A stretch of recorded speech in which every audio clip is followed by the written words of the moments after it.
Buenas, es la segunda vez que grabo este vídeo porque quiero intentar ser breve. Bueno, resulta que el otro día se hizo viral un vídeo mío en Instagram. Era un reel en el que decía: soy superdotada y no sacaba buenas notas en el colegio, saqué un 6 de media en bachillerato, soy superdotada y me descubrí de adulta, soy superdotada y bla bla bla. Bueno, el caso es que se hizo viral, lo vieron más de 300.000 personas, más de 6.000 me gusta, gané más de 3.000 seguidores, muchas gracias, y más de 800 comentarios. Y es en los comentarios donde está la amiga. Hice un vídeo el otro día un poco crítico, reflexionando acerca de la viralidad de este vídeo y lo que para mí significa, y lo que veo un poco detrás. Pero estaba yo ayer por la mañana, después de haber grabado ese vídeo un poco más crítico, leyendo la última parte de los 7 hábitos de la gente altamente efectiva de Stephen Covey. Y es que el hábito número 6 es primero entender para después ser entendido.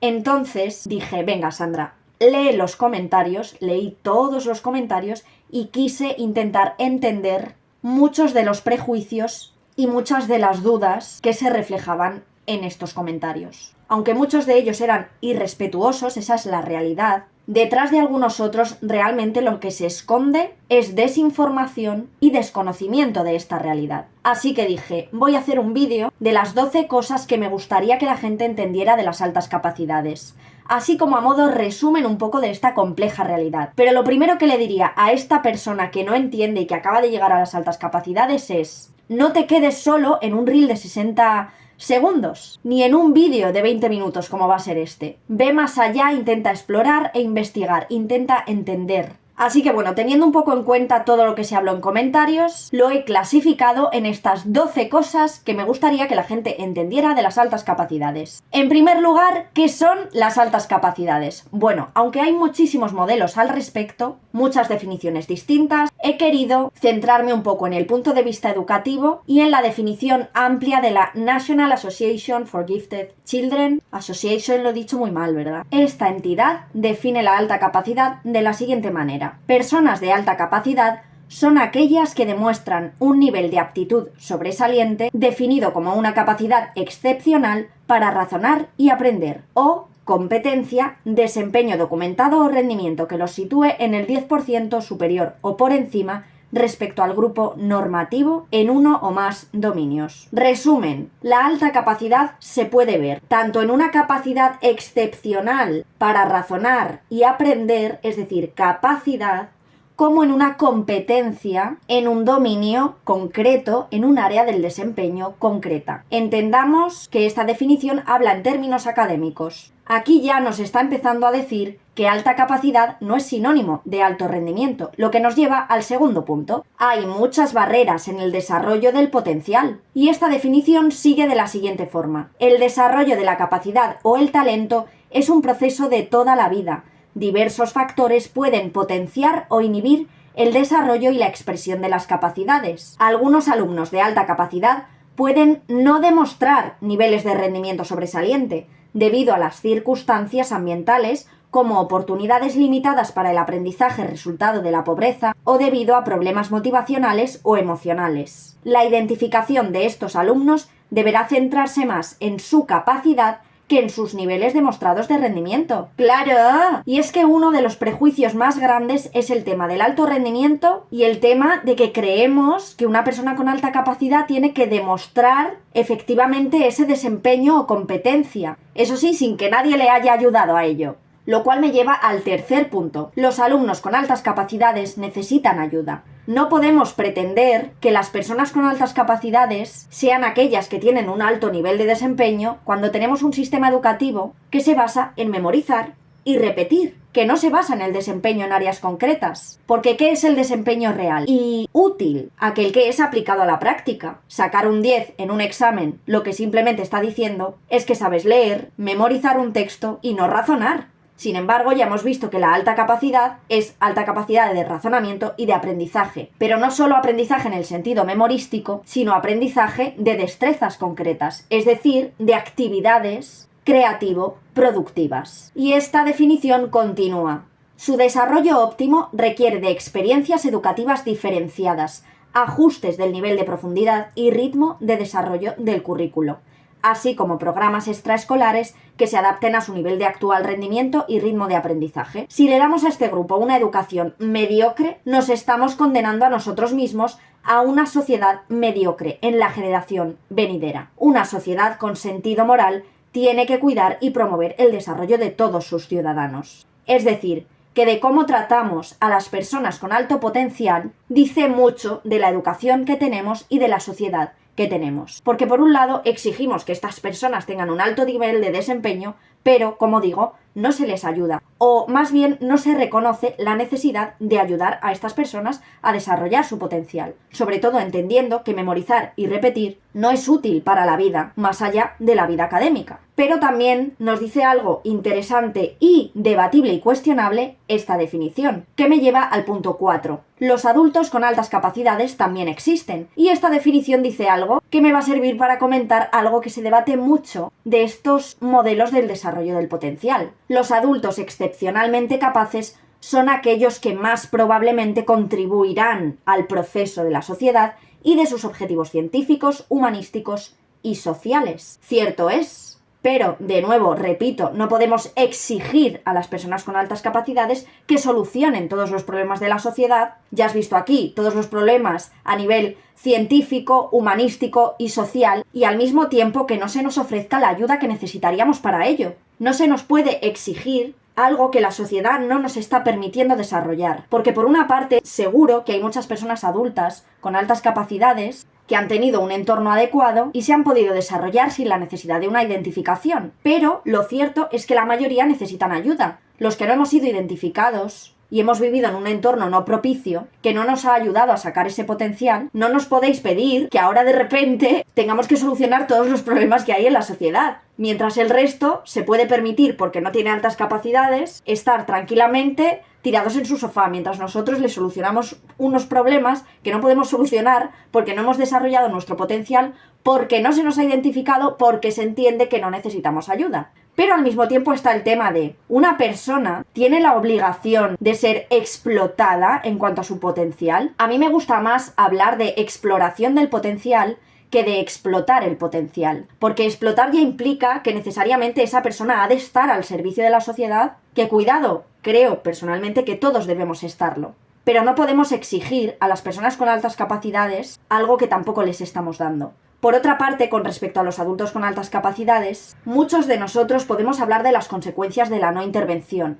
Y se escucha muy poco nuestra voz en este sentido. Sobre todo en el sentido de que la alta capacidad no es solo un potencial que tenga que desarrollarse, sino que es un potencial que quizá debe entenderse. Entender cómo razona una persona adulta con altas capacidades, qué necesita. El caso es que muchos de nosotros nos hemos sentido diferentes desde muy pequeños y necesitamos también ayuda especializada. Pero necesitamos sobre todo entendernos. Porque todos esos alumnos que no son identificados se convierten en adultos incomprendidos. En el punto número 5 voy a repetir algo que ya he dicho anteriormente, pero es que me parece muy importante, aunque me repita un poco. Alta capacidad no es sinónimo de alto rendimiento. Hay más habilidades más allá de lo académico. Tenemos más capacidad para razonar y para aprender, por supuesto, pero no solamente de contenido académico. Tener más rapidez en el aprendizaje, razonamiento, argumentación, solución a problemas complejos, también se aplica a la vida real. Se aplica a problemas sociales que tenemos en nuestro día a día, problemas familiares. Como ya he dicho, el sistema educativo se centra casi siempre en memorizar y repetir, lo cual es bastante artificial en lo que a aprendizaje se refiere. Porque ¿para qué aprendemos? ¿Para repetir lo que otros ya han dicho?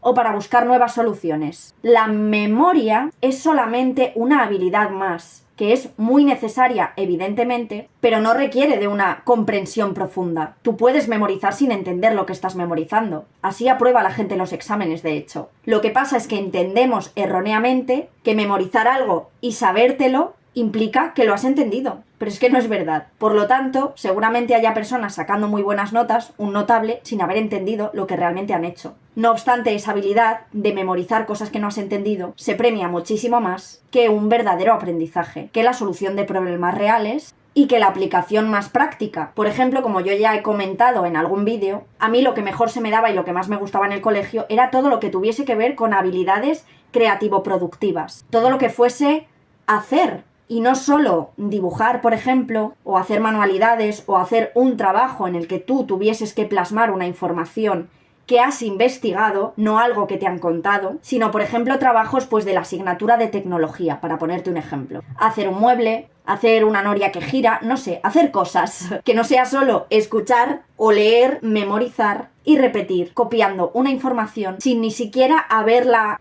procesado y sin haber profundizado. ¿Es necesario, por lo tanto, obtener un alto rendimiento académico? Sí, en tanto que es útil para tener más oportunidades entre las cuales elegir. Porque hay mucho fracaso escolar en las altas capacidades. Y esto impide que muchos lleguen a ese posible desarrollo de una competencia o desempeño específico elevado en un área concreta. Lo que me lleva al punto número 6. No todos somos eminencias ni tenemos nada que demostrar. Como he dicho antes, se nos pide arreglar el mundo y solucionar todos los problemas cuando no nos ayudan a desarrollar nuestro potencial. Pero al mismo tiempo, una persona no debe ser nunca un recurso a explotar. Por eso a mí me gusta hablar de explorar nuestras habilidades en cuanto a nuestros intereses. Porque un alumno motivado, un adulto motivado por un interés concreto, es una persona que efectivamente puede contribuir en áreas del desempeño específicas. Pero nunca debe ser desde la explotación ni desde la exigencia de que por tener una alta capacidad tengas que solucionar los problemas del mundo, sino desde la exploración y desde la colaboración. Por otra parte, quería comentar el asunto de los diferentes modelos teóricos con respecto a las altas capacidades. El punto número 7 es que existen diferentes modelos teóricos para entender las altas capacidades. Hay mucha confusión con respecto a la palabra superdotado y la palabra altas capacidades. La palabra superdotado se utiliza solamente en algunos modelos. A nivel internacional es una palabra que no se usa. La comunidad científica internacional prefiere el término altas capacidades intelectuales o derivados anglosajones para explicar todo este constructo, aunque luego también hay modelos teóricos que hablan de niveles de superdotación o niveles de alta capacidad intelectual. Hay modelos como el modelo de Castelló y Battle en España que hablan de perfiles dentro de la alta capacidad intelectual y uno de ellos es el perfil de superdotado, que nada tiene que ver con un CI 130, aunque muchas veces se confunda. Pero el modelo de Castelló es uno de muchos. Por lo tanto, es muy probable que en algunos casos veas que altas capacidades y superdotación son cosas distintas, que la superdotación es un tipo de alta capacidad, que alta capacidad es un eufemismo de superdotado, pero bueno, ya haré un vídeo al respecto. Lo más importante es que no hagamos afirmaciones categóricas sobre este asunto, porque es mucho más complejo de lo que parece. En el punto número 8, muy importante, me gustaría que se supiera que las personas con altas capacidades se ocultan. No todas, evidentemente, pero hay un perfil muy específico de alumnos que ocultan sus habilidades. En concreto es algo que suelen hacer en mayor medida las niñas. Y sí, yo fui esa niña. Ya hice un vídeo en el que hablaba sobre por qué se ocultan las capacidades, pero es algo que en los comentarios de este reel también se pone de manifiesto. Porque las personas con altas capacidades me escribían por privado, muchas de ellas me decían que no se atrevían a hablar de ello en público y además en los comentarios se pueden ver pues todos los prejuicios que hay al respecto y que son el motivo por el cual las personas se ocultan. Porque tienen miedo, evidentemente, a la reacción de los demás. Un comentario en concreto que decía que los padres de niños con altas capacidades eran egoístas y poco empáticos. O sea, un prejuicio que es absolutamente falso, es muy genérico y no sé de dónde se lo ha sacado esta persona, la verdad. Cuando la realidad es que muchas familias lo ocultan y a muchas familias les da miedo que su hijo tenga altas capacidades. A mi madre le pasó y es precisamente lo que tenemos que evitar, porque no es algo malo, es algo bueno o simplemente es. Pero la realidad es que muchas personas con altas capacidades y muchos niños con altas capacidades se ocultan, precisamente por este tipo de prejuicios. El punto número 9, muy importante, no todo el mundo tiene altas capacidades y las altas capacidades no son una moda. Y aquí está este sesgo cognitivo de pensar que algo es mucho más habitual de lo que es en realidad. La realidad es que los datos del Ministerio de Educación nos dicen que hay un infradiagnóstico o una infraidentificación de las altas capacidades. Si estimamos que aproximadamente un 10% del alumnado sería susceptible de tener esta identificación, resulta que en España solo hay un 0,5% del alumnado identificado. Por lo tanto, no todo el mundo tiene altas capacidades ni todos los alumnos con altas capacidades están identificados. Esto significa que muchos adultos llegan a su madurez sin entender esta condición, que muchas veces les ha generado un gran sentimiento de incomprensión y diferencia. El punto número 10, que me gustaría que la gente supiera, es que la precocidad debe ser atendida. Fue uno de los mitos que más daño me hizo a mí porque como ya he contado en alguna ocasión, se me hizo una evaluación con 5 años, obtuve un CI muy elevado, vieron que efectivamente me sentía diferente a los niños de mi edad y por eso me ocultaba, pero dijeron que simplemente era más madura que los niños de su edad y que ya se me pasaría, porque los niños precoces llega un momento que se igualan al resto. Este mito hace mucho daño. ¿Puede que haya alumnos precoces que se igualen? No lo sé, sinceramente, pero la realidad es que hay muchos adultos con altas capacidades que han sido alumnos o niños precoces, y esa realidad debe ser atendida, más allá de que luego se iguale o no se iguale. Pero desde luego debe haber un seguimiento. El punto número 11 es que las altas capacidades son mucho más que un cociente intelectual. Ya tengo 2 vídeos con Paloma Merello en el canal hablando sobre los test de inteligencia que te dejo en la descripción también. Los test de inteligencia no están hechos para las personas con altas capacidades, están hechos para medir la inteligencia en la población general, y al ser las personas con altas capacidades una minoría, no está del todo probado la eficacia de estos test en la evaluación de las capacidades de estas personas con alto potencial. Por eso es importante complementar la evaluación de test de inteligencia con otros test de aptitudes, utilizar varias pruebas diferentes y además incluir pruebas de creatividad, observación, cuestionarios y entrevistas basadas en rasgos de altas capacidades que estén basados en la evidencia científica, es decir, qué nos dice la evidencia científica de cómo son las personas con altas capacidades,